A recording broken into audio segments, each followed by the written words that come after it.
It's the best Kiwi event in New Zealand, this. Crossing New Zealand in 1 or 2 days. Why do I do it? Because I love it. 3, 2, 1, go!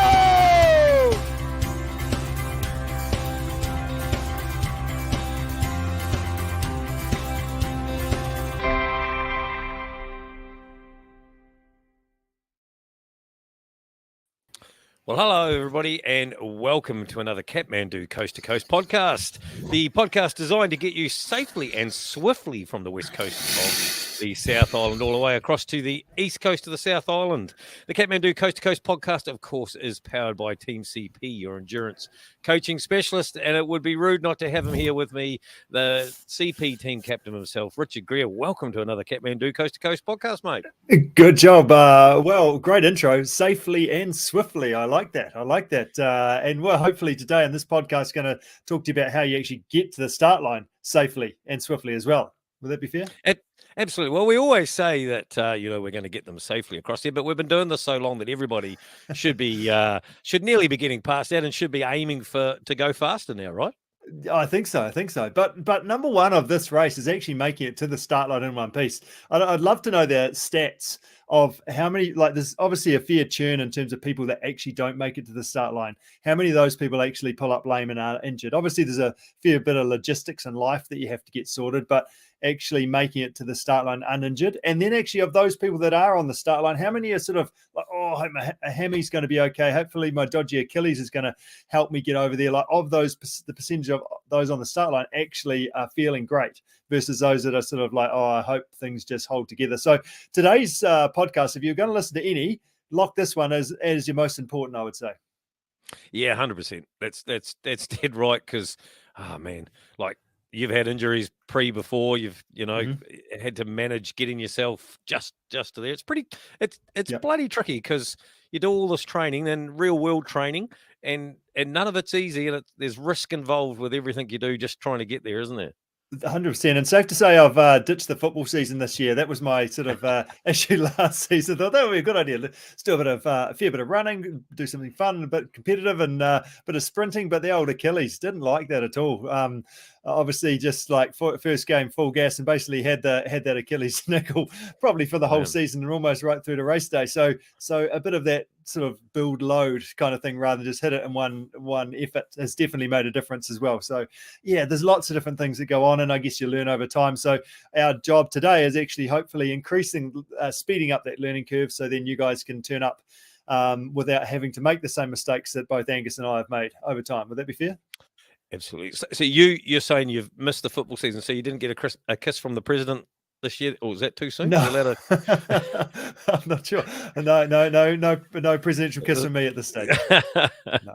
Hey, mate, listen, episode number 3, like you say, preventing injury. We've got an absolute cracker of a show. Our first guest tonight,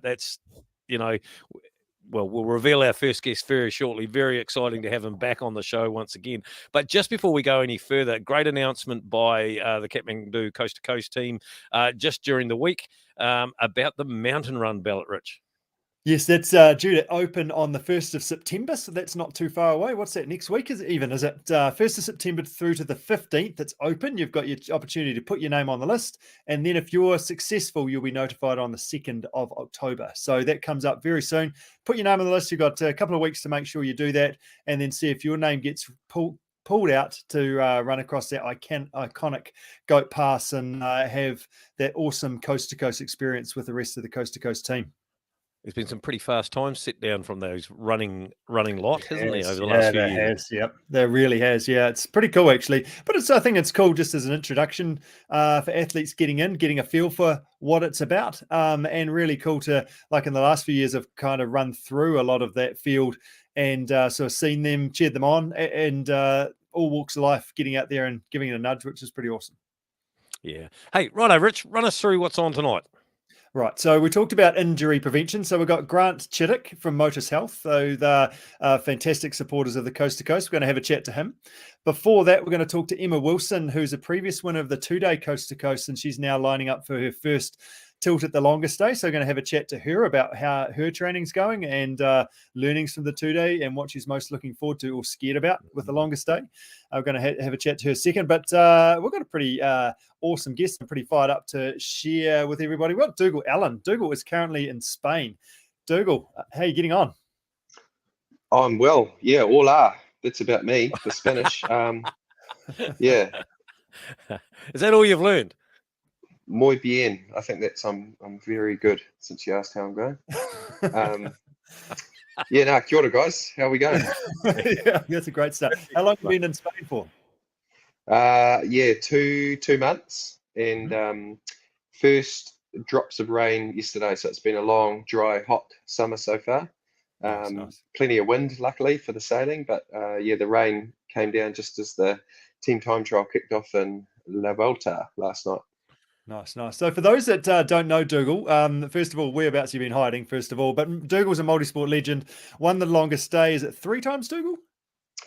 2 times in the longest day. And lots of podium finishes. Been involved in the race for many years, and also been all over the world racing the Ironman distance events and basically ripping it up on any bike course given to him effectively. But now you're with Team New Zealand as one of the cyclors, riding your bike hard to help that boat go faster.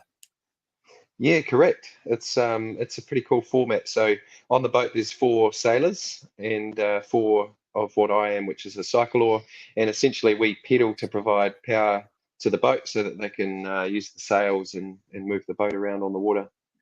So hang on. There's 4 cyclors and 4 sailors. What's the sailing to sort of cyclor ratio? It doesn't seem particularly high from the sailing perspective. I'd expect a few more sailors on there. Yeah, the holders of the cup choose the rules for the following cup, and I think one of the goals for the Team New Zealand when they won the last cup was to try and continue to push the speed envelope and the performance side of things. And so to them, it made sense to try and reduce the crew number. I think there were 11 on the boat in the last cup, so we're down to 8.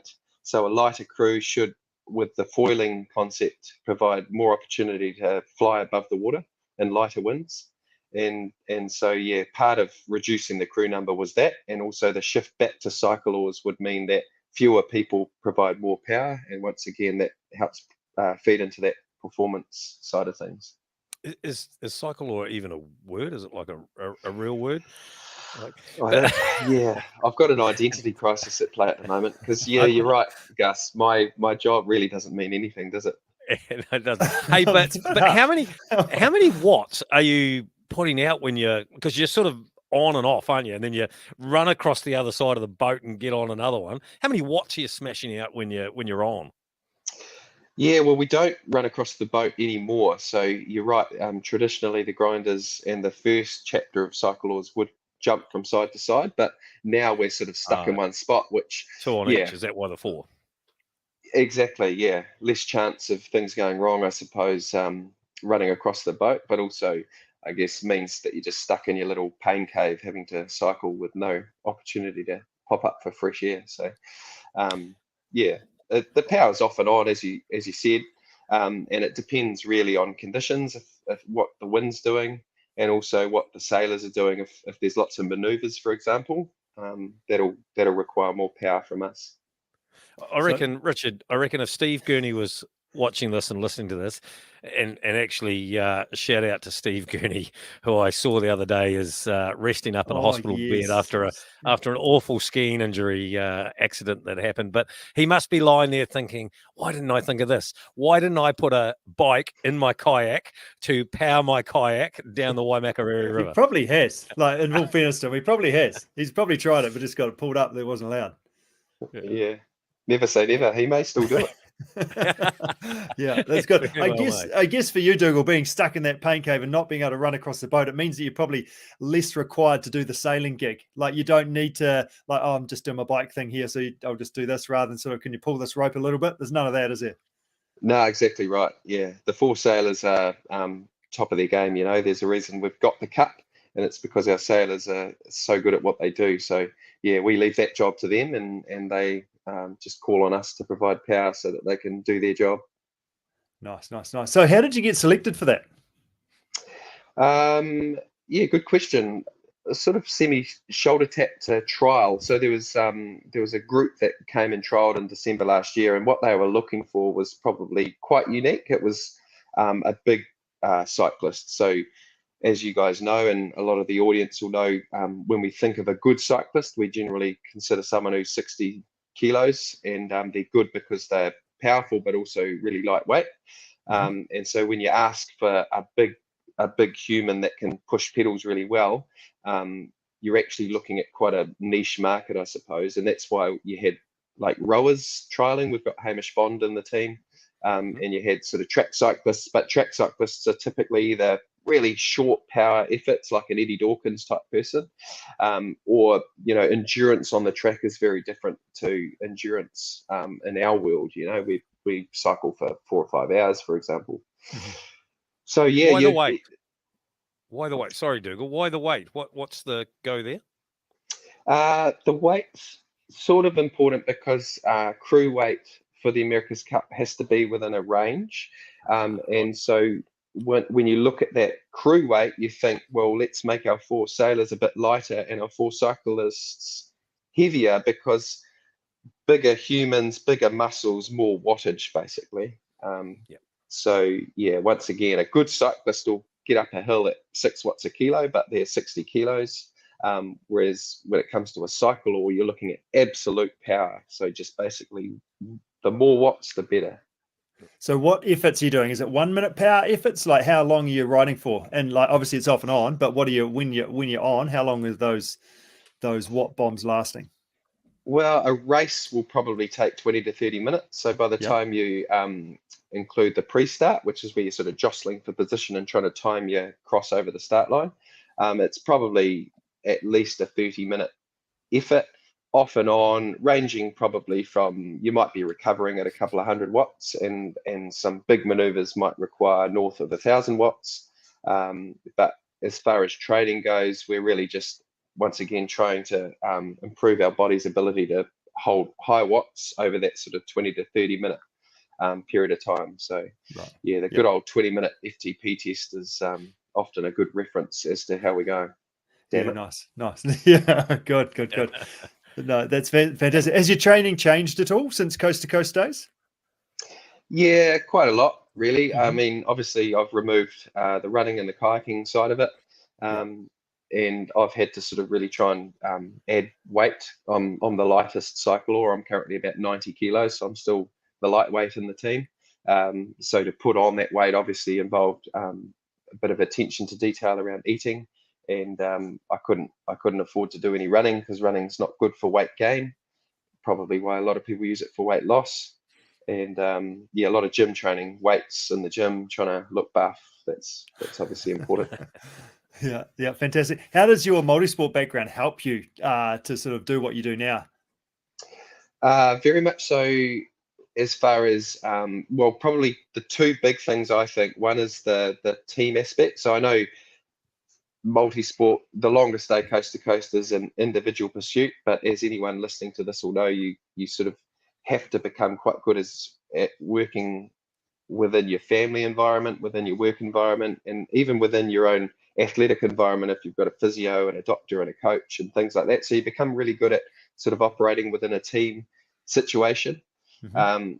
Adventure racing, obviously, even more so, doing things like God Zone, where you become really good at operating in a team with each person having different strengths and weaknesses.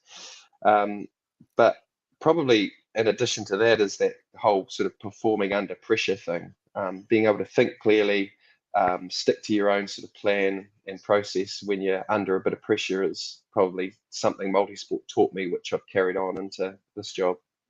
Yeah, good job. You used to, I guess, be in it for yourself, right? And now you've got this great team that you're competing in and with. They put restrictions. Do they restrict how you're training, what you can do outside of that? Is there any, we're talking about injury prevention here tonight in this episode. Are they don't cotton wool you, I guess, but being as there's an end goal, is there any restrictions on you to what you can and can't do? I guess there's no explicit kind of restrictions as such. The cyclors all come from different sort of sporting backgrounds. We've got Simon van Velthoven, who's Olympic track cyclist. We've got Cam Webster, Hamish Bond, both elite rowing backgrounds. Louis Crosby's an ex pure black cycling, semi-professional cyclist. So we know how to manage ourselves. We've proven that in our previous lives. And so there's an element of trust within the team that they know that we're going to do the right thing by the team by doing our best to stay injury-free. Obviously, when performance is the main goal, that injuries and illness happen, and they do happen. But yeah, it's probably a case of trying to, not take life too seriously. The sailors and some of the cyclists, like wing foiling, for example, there's a chance they might do something to their back out wing foiling and things. But really, it's probably important that we make good decisions along the way, but don't take life too seriously at the same time. Nice. So Duncan Venison have been a proud supporter of you and the Coast to Coast for a few years now. What makes them so good, and how did you get involved with those guys? Yeah, good question. They're a New Zealand family-owned company. They've been around since, I think, 1990. They were established. So I've always loved venison, and it's always been one of my first choices as far as getting good lean protein on board goes. And then they've had a long-standing relationship with the Coast to Coast. And so somewhere along the way, obviously my love of venison and my love of the Coast to Coast led me to find the Duncan Venison family. And we struck up a bit of a relationship a few years back, and I've flourished under it. I mean, it's been fantastic for me. I'm not sure what they'd say about it, but I mean, above all, I think the message I carried to the Duncan Venison team was, hey, listen, in the sport, fueling is just so important.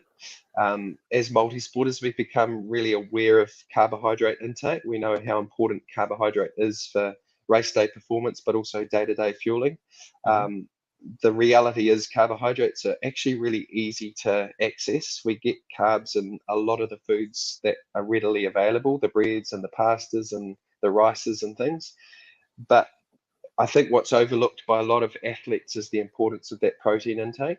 And protein isn't quite as easy to access in day-to-day foods. You've actually got to think a little bit more about getting protein on board. And that's where a food like venison is just such a superfood. It's just so dense in protein and iron. Iron's another one that's really important for athletes.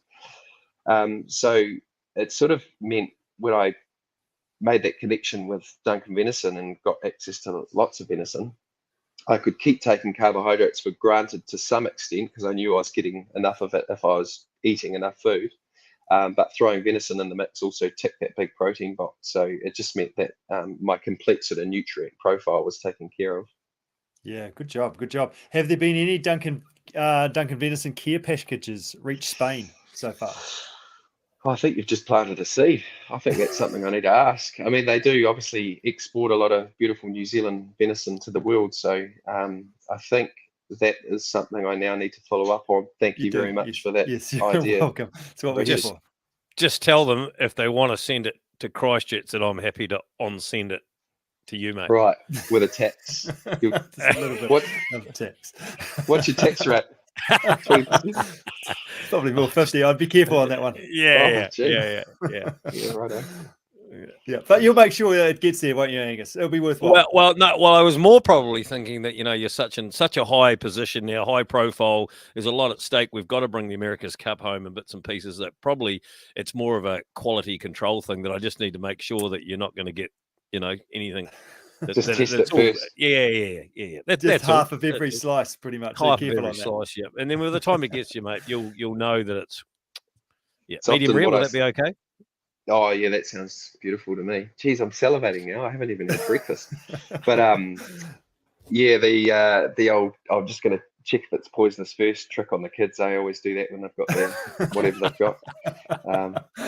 Actually, that's been the other thing with the venison. The kids love the venison. Like they beg for it. If we haven't had it for a whole 4 or 5 days, especially Matilda, my daughter, when are we having venison again? So that's been a great option for the growing bones and growing muscles of the kids.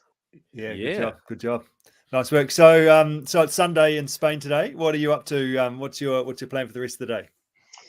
Definitely going to try and get along and see the finish of the first stage of the Volta Spanish cycling race that's taking place. They head off into the hinterland after today, so it's our last chance to go and see some of the big names of the cycling world, race past, and just hang out with the family. It's Sunday's the day that I get to not think about training and not think about my commitments with the team. So it's always a day where I try and focus on hanging out with the family, because the week gets quite busy at the moment, so I don't see a lot of them during the week. And we try and embrace Sunday as our day together. Good job. Good job. It sounds like you need to go and have some breakfast. Yeah, they're actually just down the road, so I'll go and find them and fuel up. I wonder if they do Duncan venison. I have to ask. Let us know. Well done. Hey, Dougal, thanks so much for your time. We'll be cheering you on. All the best. Great. Fantastic. You've got this opportunity to go and do something quite different. So I think there's a lot of people that are following your journey and your story. So keep giving it heaps and all the best, and keep in touch. Yeah, thanks, mate. I think it's important to note that the Coast to Coast was obviously a big platform for this next chapter, and it just shows, if you want to do well in the Coast to Coast and make it a big focus, you just never know where that might lead. So thanks very much for having me, and obviously forever indebted to the Coast to Coast race for the opportunities it's afforded, both in relationships with Duncan Venison, but also this new campaign with the Emirates Team New Zealand. Perfect. Beautiful. Good job. Well, it's always a pleasure, mate. Thank you so much for giving up your time on Sunday morning in Spain. It's an absolute pleasure of ours to have you. All the best, and we'll catch up with you hopefully when you're home again. Yeah, I'll be at the race. I'll be in support crew duties again, which will be good. And look forward to it. Good job. might Well be done, able to Dougal. find you- Go fast. Might be able to find him a mic to get on the end of or something, Richard. Maybe we Sounds could make good. a No, new I career out of him. I think that's, yeah, he does well. Absolutely. Good job. Excellent. Cheers, Cool. Dougal. Thanks, Dougal. See ya. Adios. Yeah. Hey, mate, you said if you don't know Dougal, where have you been? It's probably more of if you don't know Dougal, you don't know the Kathmandu Coast to Coast. A little bit of that, yeah. And he's been in the part of the furniture for a little while now, hasn't he? He's involved in lots of different levels. He's supported, he's coached. He's just, as you're chatting to him now, just a good down to earth guy that's willing to help and share. So I really appreciate that. Yeah. Hey, look, Dougal made a really good comment, and it's a really good little segue for our next thing. He says, everything that they're doing at the moment, they're entrusted to make good decisions. Making good decisions in training, in regards to training for the Coast to Coast, that's one of the most important things to start with. So, of course, the CP training plan that's out there and available, Richard, that would be a good decision to make. What if I made that decision, mate? If I made that decision, what would I get for that? Yeah, well, I guess we've got a bunch of different options in terms of helping people out from one-to-one to sort of here's a plan to follow, etc. But we've got this new Training Plan Plus, which is a group of 20 athletes, no more, 20 weeks. Let's go and tackle the Coast to Coast together as a group and as a team and as a community, I guess. So catching up once a month, a plan, electronic plan to follow, and opportunities to ask questions, opportunities. There'll be a learning topic every month, a chance to sort of cheer each other on, help each other out, support each other, be accountable to each other, and build forward through to race day. So again, to make sure that we help people get to the start line fit, fresh, injury-free, and developing that race plan as we go as well, and giving feedback to that as we go. And how do I get it? Oh, basically the best way is probably just jump on our website and flick us a contact message or book a call to have a chat about it, and then we can suss out if that's the best option for you based on what your goals are, what you want to try and achieve, and where you're at.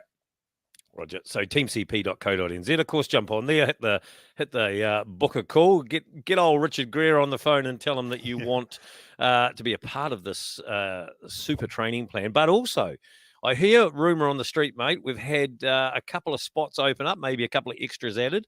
If you want to be a part of the Team CP support group.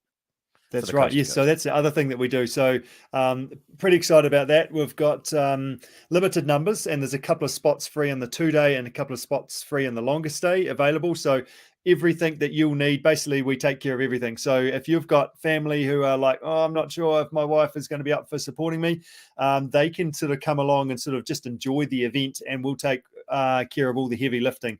We'll transport you over there. We'll be at every transition to make sure you get what you need.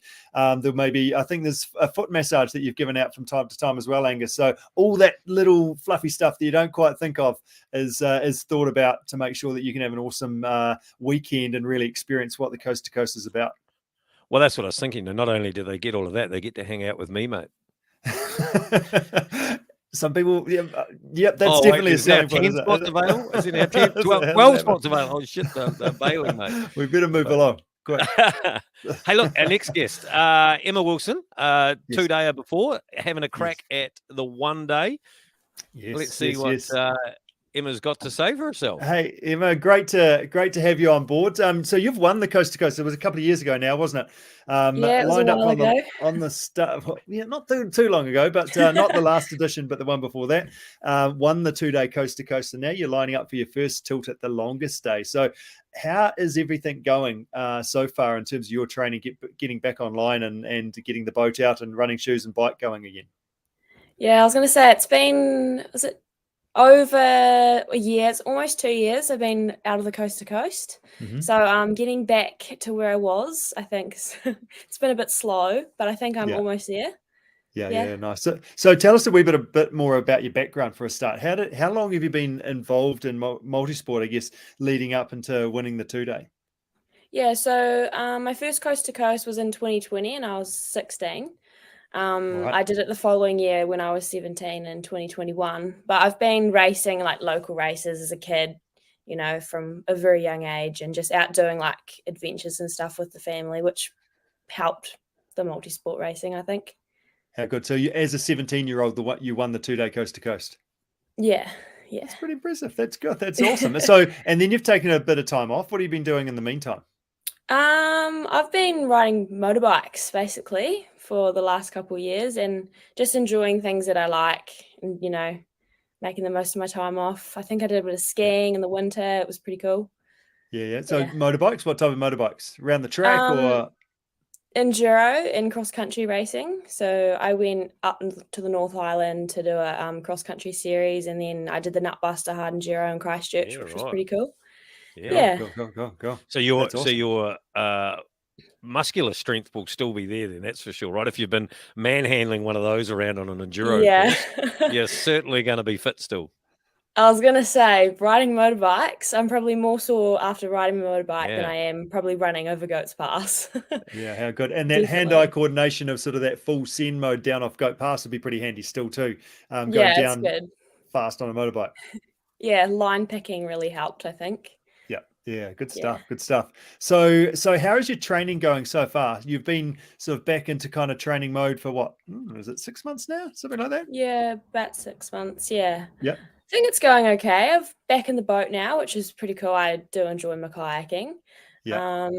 My running could be better, but no, I think it's going okay.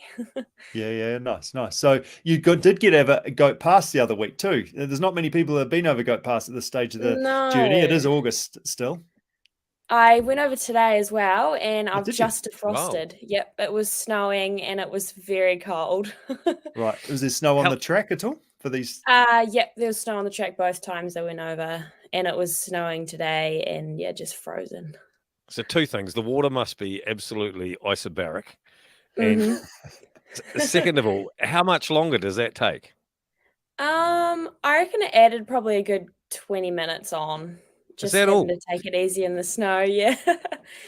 Yeah. But the water is quite a lot longer than that. If you stand in the water, you know about it. Yeah. So you just got to run straight through and just not stop. Are you snowshoeing across the top or using skis on the way down? I wish I was skiing on the way down. Not quite enough of that. Right.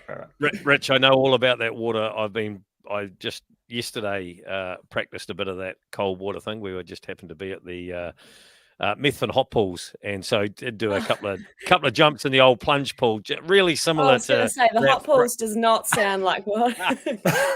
We might have been at the swim up bar version as well, and all of those things, but did give the old plunge pool a whirl. So I'm sure the shock to my body was similar to you standing in Goats Bastard. Yeah. What Angus is trying to say is he's hard as nails. That's what he's trying to sort of. I'm not sure. I'm not sure. I think most of the people at the pools heard me when I got in, mate. There was no hard as nails. That's for sure. Yeah, that's awesome. Which discipline do you enjoy the most, Emma? You mentioned that you enjoy your paddling. Is that the go-to thing for you? It is now. I actually hated it when I first started the coast to coast. Well, not hated it, but it was my least favorite of the three. But now I reckon it's the top. I really enjoy it. Yeah. Yeah, It's cool. cool. What's your best training mission you've done so far? I was trying to think. I reckon it's probably the Christchurch half marathon, to be honest. Oh, right, cool. Getting back into my running, just why not enter in the half marathon? Yeah. That was pretty cool because it's something like I'm not really used to. It was road running. So I'm usually running in the trails. So running in the city was pretty cool. How much had you done leading up to that half marathon? Or was it just we'll go running again? Was it like 2 or 3 months, Richard? I can't really remember. Maybe it wasn't very long, but let's just turn up and go and have a crack at it. And did you enjoy it, or was it just lock me in the hurt locker for a while? It was a bit of both. Mainly the hurt locker, I think.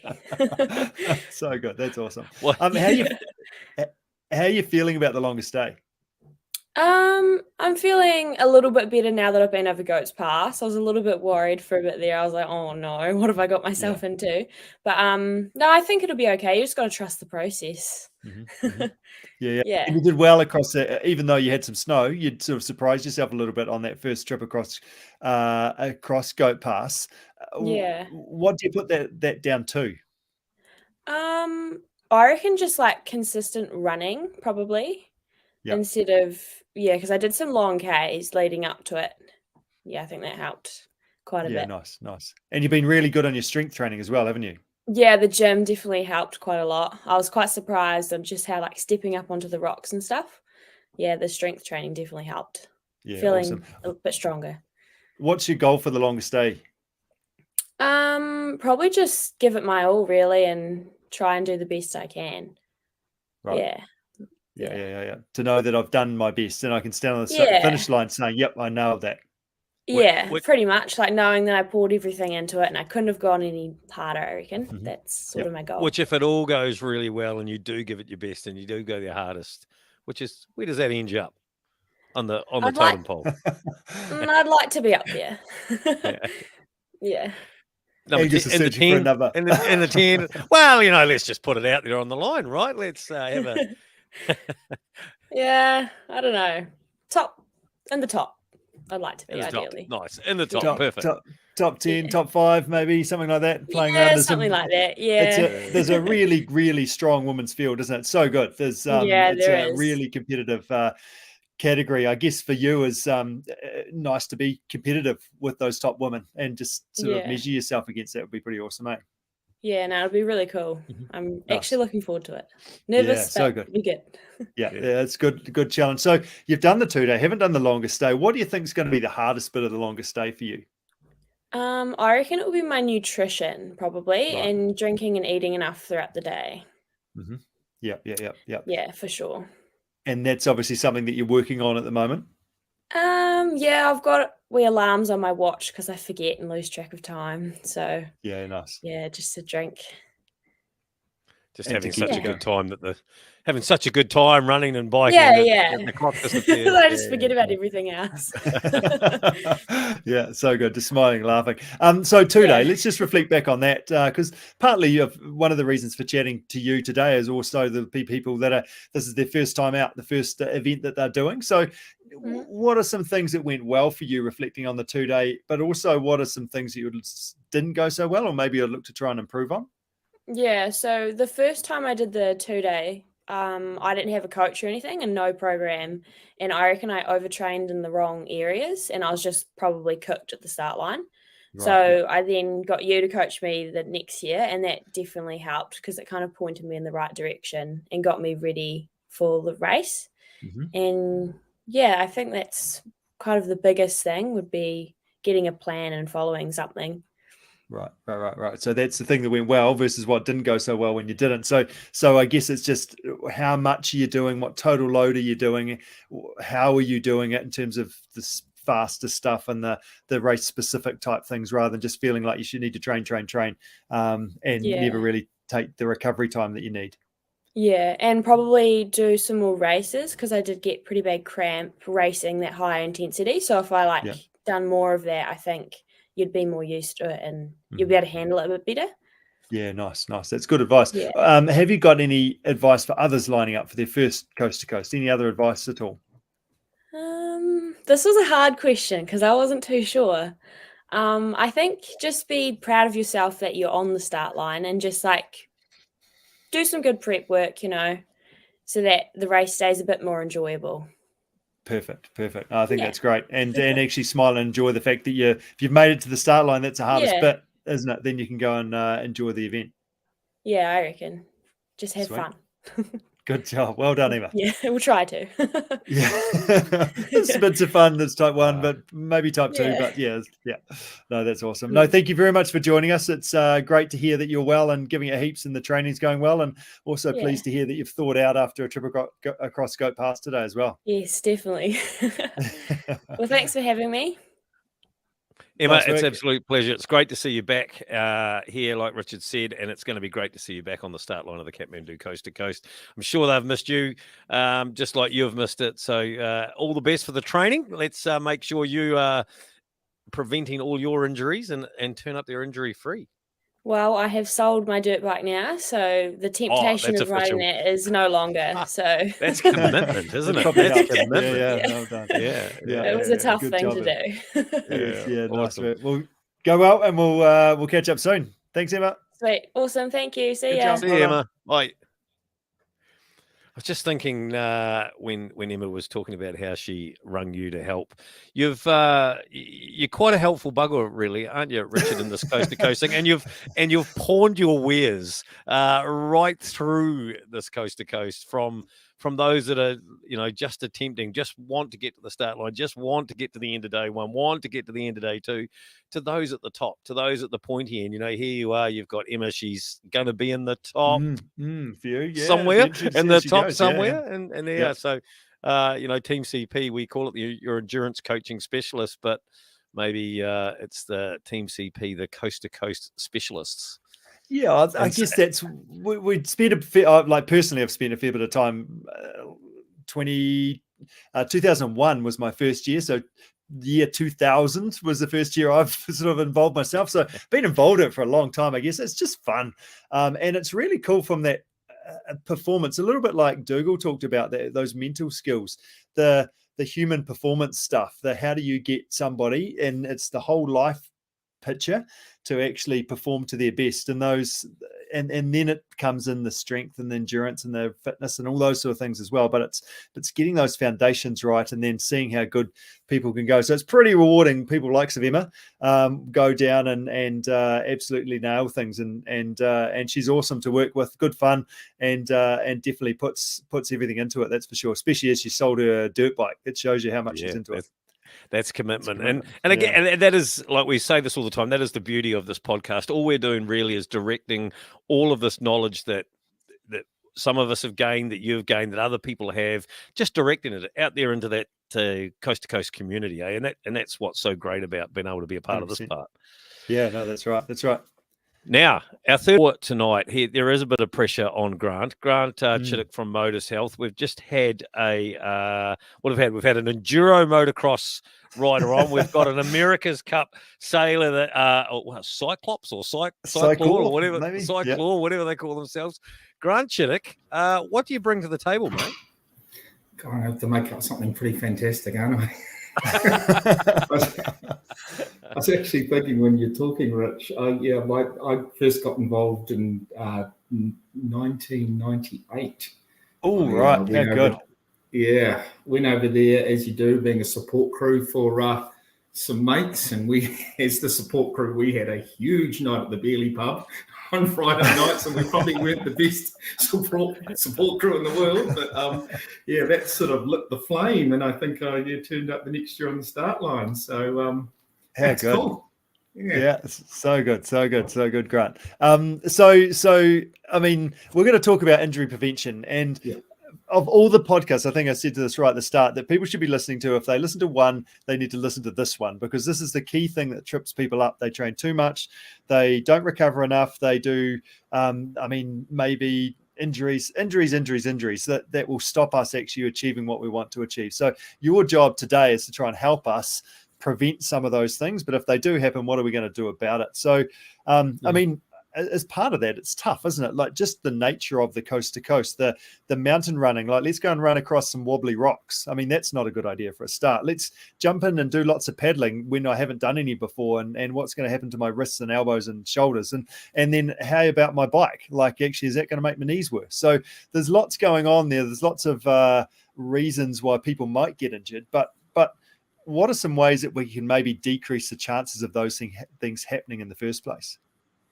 Yeah, and probably this experience comes from, I've been at the finishing line at Klondike, or at the start doing some strapping in the finishing line to get Klondike for 17 years in a row now. So I've probably seen a fair bit of what can go wrong, and also when I've been strapping up athletes before the race, also have a lot of conversations around, would have, should have, could have type scenarios. So so look, I think that the thing to and there's really good evidence around this, that the biggest predictor of getting injured is if you're playing, training, or competing with a current injury.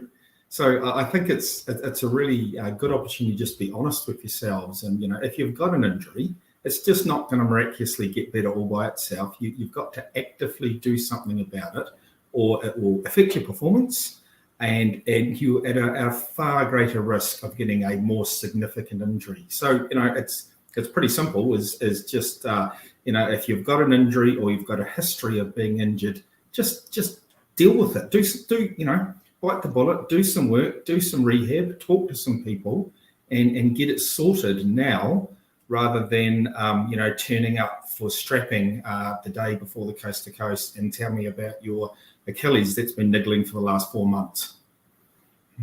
Good. How do what should people do? What are some ways that they could try and figure themselves out now? Should they go and see a physio? What would you recommend? What's the process? Most people have got a pretty good idea of what's been going on with their body and their history over the years, and in physio land, there used to be, I suppose, going back 10 years, this big thing about pre-screening for muscle imbalances, etc.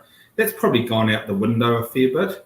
Most of the pre-screening now is around prior injuries, prior surgery, prior issues that an athlete's had, and so you're really trying to dive down into what's gone on before, where the niggles have been, and what they have done about it, and who they have talked to about it. Okay.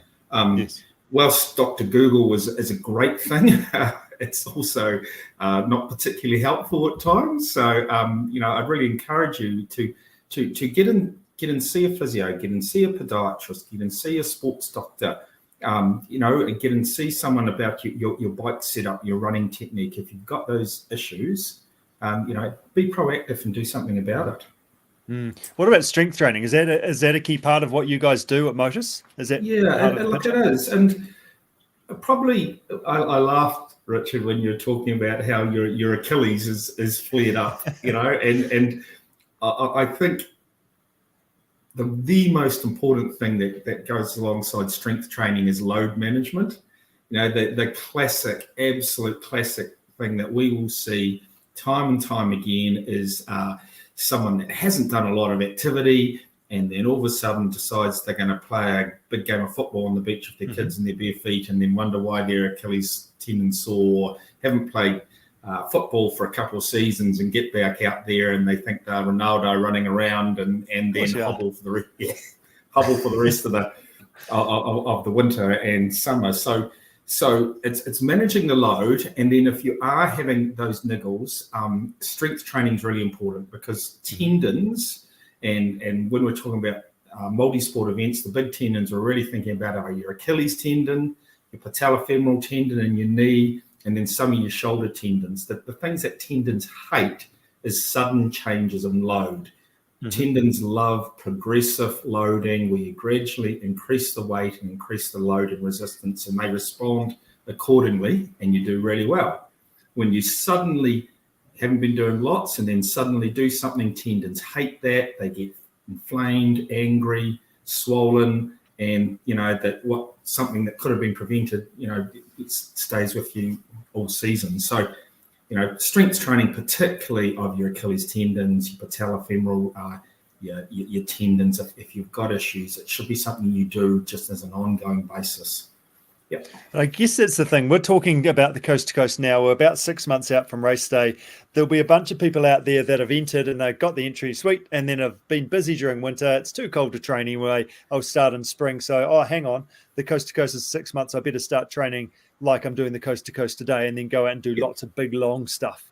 And that's just a recipe for disaster is basically what you're saying, isn't it? Yeah, a complete recipe for disaster. And, you need that training base. So, you've got there's heaps of time to start now, like oodles of time, but don't get out there and run Goats Pass next weekend as your first training run. You just ease into it, get the strength up, even lots of tramping those first few weeks, just, getting some load and getting out on your feet is way better than overloading those tendons and having a nightmare for the rest of the summer. So it's load management. What's part of that is consistency, like doing it on a regular basis, and also recovering from those sessions as well, giving yourself and those tendons time to actually chill out, reform, redevelop, get stronger, and then you do it again. Yeah, absolutely. And I think hand in hand with strength training, and again I've changed my tune on this over the years, is strength and flexibility is probably just as important as strength alone. So that those that want to do sort of some sort of Pilates or yoga in particular, really good, particularly for those positions when you're cycling and in a kayak. If you're a bit like me and not blessed with flexibility, it's really going to help just prevent some of that sort of overuse type injury that you get particularly in your low back and shoulders, if you can get a bit more flexibility going through there. Nice. So if we good job. So if we can just run through some most common issues, you've talked a little bit already about sort of ankles and Achilles and patella tendon, etc. So let's running. That's generally the main way that people are going to get themselves injured, isn't it? What are some key issues there, and maybe how do we look to prevent those issues? Obviously, so your typical running injuries we're going to see time and time again are your Achilles tendonitis, or plantar fasciitis. That's the big ligament under your foot that gets really inflamed and swollen and is really debilitating. And both of those things are dealt with appropriate load management. Seeing people at the early stage of when they flare up, if we'll typically, someone will try and self-manage it themselves for 2 and 3 months and then come and see either a physio or podiatrist, and you're up against it trying to settle that down when it's sort of almost semi-chronic. So those little niggles, get them dealt to early, get good advice on footwear, and whether that's seeing a podiatrist or someone and trust in the sort of the footwear retail industry, really useful. So getting your biomechanics sorted, getting your load sorted, and making sure you've got good footwear is probably going to help with your Achilles and plantar fascia issues. Nice. Yeah. Could I talk about rolled ankles as well? Yeah. Like that's a big one, isn't it? Like the old, I've gone and rolled my ankle and really struggling off the back of that. So what are some things that we can do to prehab, make sure I don't, but also maybe rehab things to make sure it doesn't happen again? Yeah, and I'm quite amazed, even when I'm strapping competitors up before the event, that a lot of them have never actually trained on unstable terrain. Yeah, particularly some of the overseas entrants, they come in, they're quite surprised when they have their first stop at the bridge there and look up the river and go, "Wow, there's no track." So, yeah. So, it's certainly lots and lots of proprioceptive work. So, single leg balancing, hopping, landing can be really simple stuff like standing on a single leg and throwing a tennis ball against the wall and catching it, through to, the the classic running up and down places like the Esplanade in Sumner and Christchurch, and rock hopping, and just practicing and getting used to that proprioception and balance. I'd really encourage people, if you haven't got the best ankles in the world, just get them strapped. Strap them up before race day. It'll save a whole heap of grief for you, and it'll actually make you have a pleasant day out rather than rolling your ankle in the first 20 minutes and hobbling for the rest of the day. That's right. And you learn to trust. You've got some more confidence with that strapping too, haven't you? But also you should be ideally knowing what strapping feels like, and you should have done some training and running with that strapping would be the tape on as perfect well. world, Richard. Yes, wouldn't it? Yeah. So, well, hey, we'll put it out there this time. Everybody listens to our podcast, so you're going to be So please strap your ankles and give it a go before you turn up the day before and want them strapped. Yeah. It'll be the great coast to coast strapathon. Yeah. Well, I do And think then, that moving up, knee pain is really debilitating, really common. It's either patellofemoral pain, so that's your kneecap, how it tracks up and down, or the tendon below your knee. A lot of it is, again, due to loading, particularly running downhill. People that are not particularly strong in their quads or their butt, and they start to do some running downhill, and they really flare up that the front aspect of their knee and the tendon. Really sore, really debilitating. Again, it's now's the time to prevent that through strengthening your quads, strengthening your glutes, and keeping your flexibility of your hip flexors nice and long, and just managing your load. Like, don't go out until you're well truly conditioned. Don't go out and run fast downhill and smash it downhill, because you'll just pay for it. Mm-hmm. Mm-hmm. Yeah. And what about biking? Is that part of that sort of knee situation as well? Yeah, I think absolutely. And a lot of it then comes down to bike setup as well. Yep. If you're getting niggles on your bike, just deal with it early. Don't think she'll be right. Go get someone that knows what they're doing to set your bike up and see what's happening there. Yeah, fantastic. Yeah. Good. And then classically, what we see in cycling is the two big things really are your knee pain, low back pain, and often hand in hand with your biomechanics, whether it be your setup or your own individual biomechanics and flexibility. Okay, so they're relatively simple things to get onto if you get onto them quickly. Yep. And we see lots of trauma from biking, but I don't think you can do a whole. It's just that's par for the course. At some stage, everyone's going to fall off. Yeah. Just do it safely. And then the cure to the last stage. We haven't talked about kayaking yet, but just the cure to the last stage is really just a handful of painkillers, right? Yeah. Well, there's no real cure to all of those pains and things when you get to that last stage, apart from a big handful of painkillers. Or concrete tablets? Do we take those? Or concrete tablets? Yeah. You can snort cement off your handlebar if that's what you need. Not prescribed. And it's funny, it's going to hurt. Like, you're not going to do it if it's not going to hurt, is it? So it's just being able to differentiate between good pain and not so good pain. Yeah, that's 100% right. And obviously learn to ride your bike properly so you don't fall off it. I think that's also really important, isn't it? And I remember the very first bike ride I did. I was such a muppet. I dropped my drink bottle. It was like everything you shouldn't do. So yeah, 15 people were lying on the ground behind you from your drink bottle. Well, they're not going to pass me, are they? Yeah. And look, I suppose specific injury wise, then kayaking, classically it's shoulder pain or low back pain, very technique driven and load driven, and that's I think it's invaluable getting some coaching in kayaking on getting your technique right, getting your positioning right, and working on your flexibility. Because it's just something that we don't. Miserable.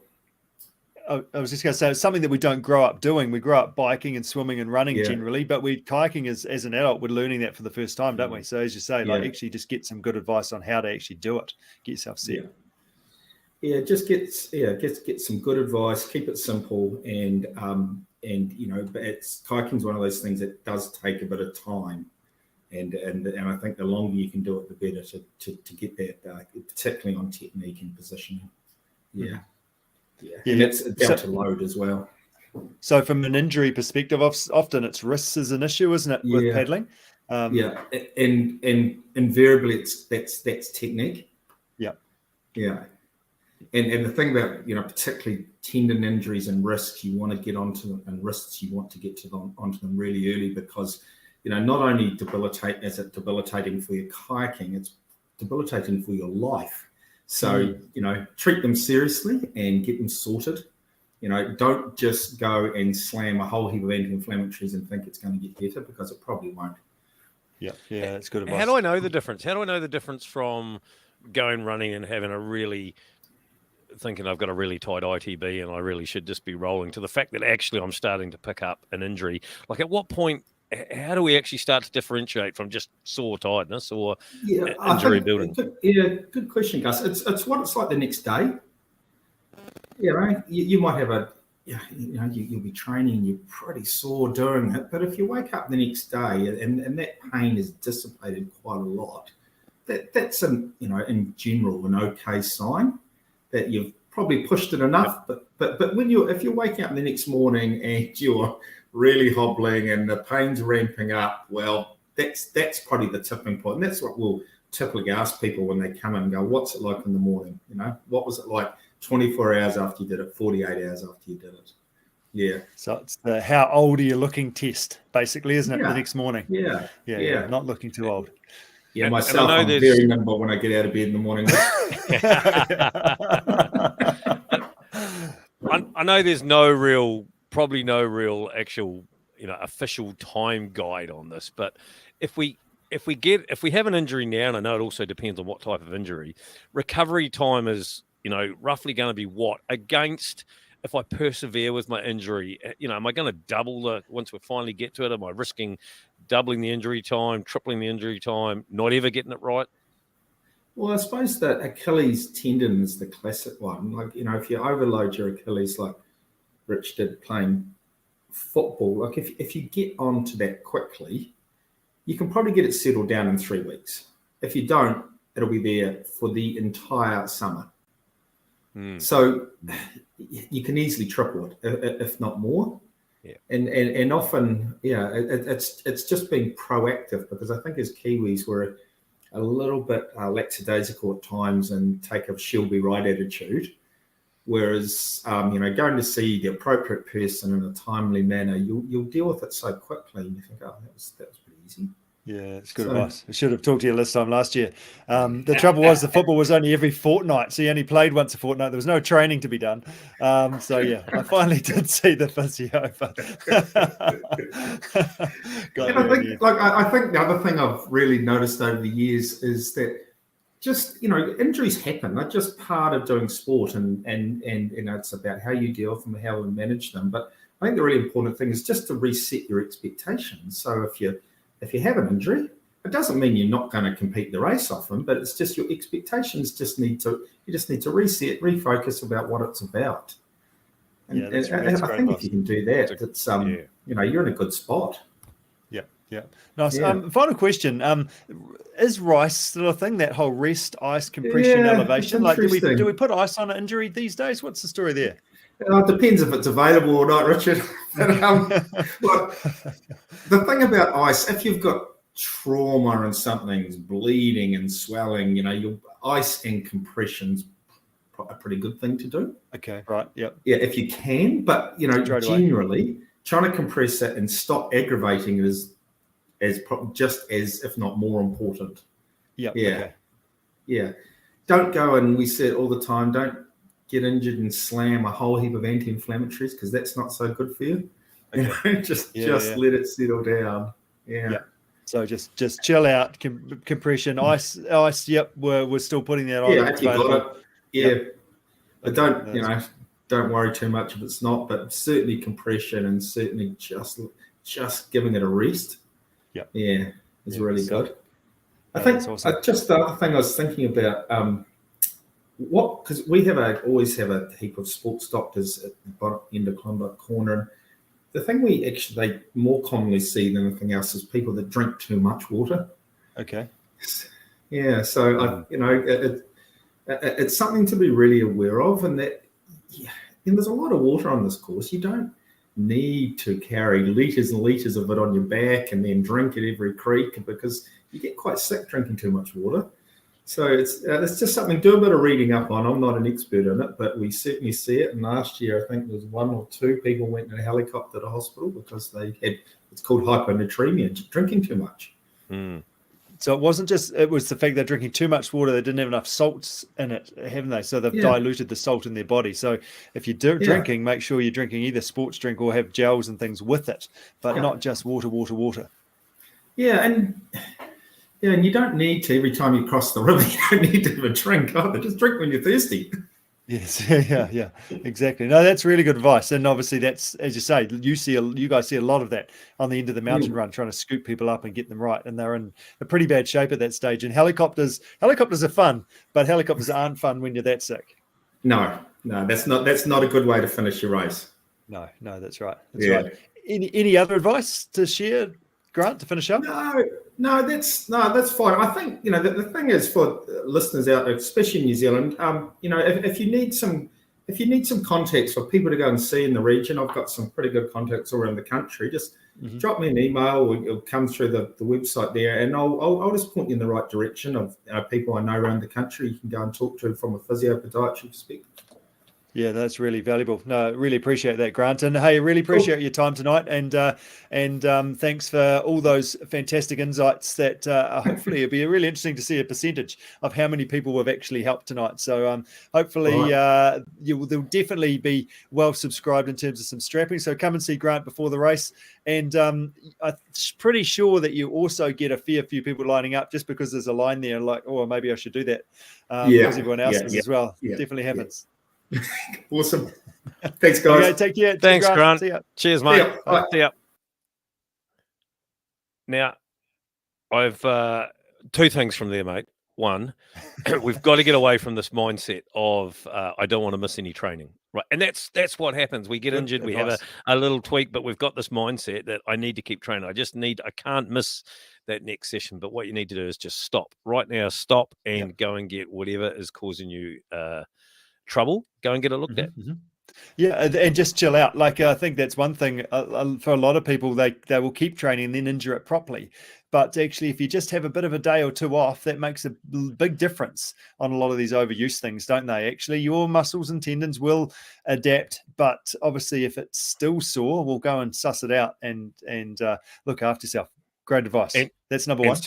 And second of all, I am super looking forward to the Great Kathmandu Strapathon coming up. And I'm being very careful to make sure I get all my consonants and everything out when I say that as well. So not to get the Strapathon wrong there.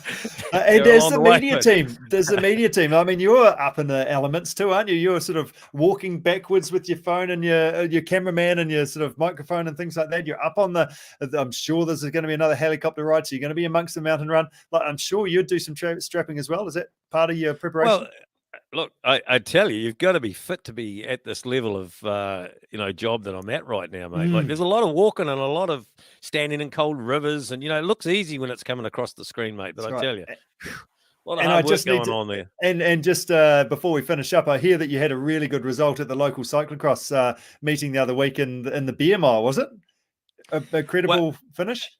Look, a credible finish, placed well, drunk well. Not that that's all it's about, but yes, local cyclocross championships. We did have a fun bear hand up race at the end of it, and you do what you're good at, right? That's right. And there were shortcuts. Sometimes you've got to cherry pick the event. But I didn't win. I did get my quota in though, that's for sure. Might have been the odd shortcut taken. I've learned from you, Richard, how to cheat at the best of levels. I'm not sure about cheating is the right word for it. Sort of just adapting the course potentially to make the most of it, and that's what the coast to coast is about, isn't it? Like making sure you take the quickest line as well. Like, why do I go all the way around there? I'm just going to beeline straight through this bit. Absolutely. Hey, mate, just a couple of things before we wrap up. Of course, don't forget the Coast to Coast Mountain Run, 1st of September.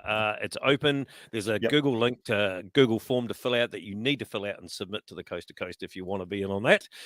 So that runs from the 1st of September to the 15th of September. That's right. You will be notified in October if you're successful in that And that thing, don't forget, get on the teamcp.co.nz webpage and book a call with you, Rich, if you want to talk about the CP program, the training plan that in a limited group of people there. And also, if you're interested in hanging out with me for a bit over the coast to coast of the week, if you need a support crew over the coast to coast weekend, we do still have some spaces available, and please do make good use of that. It's a great service.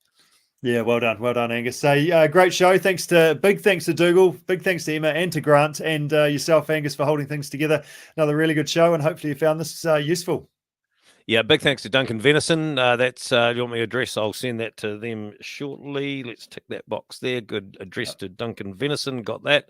No, mate. No, look, it's always good. Big thanks to Kathmandu and to the Coast to Coast for having us, Richard, for letting us be your podcast providers to help, like I said at the start of this, to get you safely and swiftly from the west coast of New Zealand all the way across to the east coast. Until our next one, thank you for joining us. Good night. We'll be back.